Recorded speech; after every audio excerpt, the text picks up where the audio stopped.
మీ celebrations నాకు తెలియబేటి చందా పేరు చెప్పి దందా చేస్తారు. ఓ నా దండిన డబ్బుల్ని ఏదైనా మంచి పని కోసం ఉపయోగిస్తారా అంటే అది లేదు. పైగా నా విగ్రహాన్ని కొనడానికి పెళ్లి సంబంధాల్లో పిల్లని చూడడానికి వెళ్ళినట్టు పొలోమను 10 మంది వెళ్తారు. అందులో ఒకడికి ఆ బొమ్మ నచ్చిందని, ఇంకోటికి ఈ బొమ్మ నచ్చిందని. నా కర్మ ఏంటంటే అక్కడ ఉన్నవన్నీ నా బొమ్మలే. మళ్ళీ తీరా 10 మందికి ఒక బొమ్మ నచ్చాక అమ్మేటోడు అలుసుగా తీసుకొని 10,000 15,000 అని బాంబు పేలుస్తాడు. ఎందుకురా బాబు ఇంత రేట్ అంటే కలకత్తా నుంచి తెప్పించాం అంటాడు. నాకు అర్థం కానిది ఏంటంటే ఎక్కడైతే నేను కలకత్తా నుంచి అయితే నాకన్నా మొనగాడు వస్తాడా, అక్కడ కూడా నేనే కదా.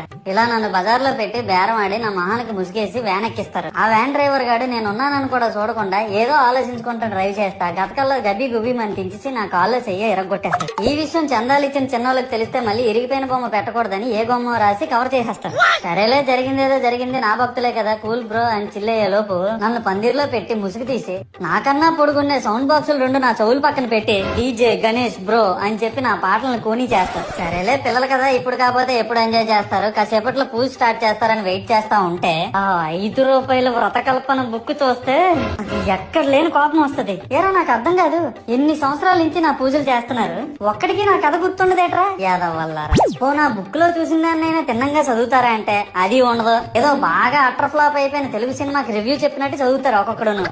ఇంకా తర్వాత 9 రాత్రుల పాటు నాకు ఎన్ని సినిమాలు చూపించాలో అన్ని సినిమాలు చూపిస్తారా. ఇందులో ఫన్నీ పార్ట్ ఏంటంటే నేను ఎన్ని బ్యాచ్లు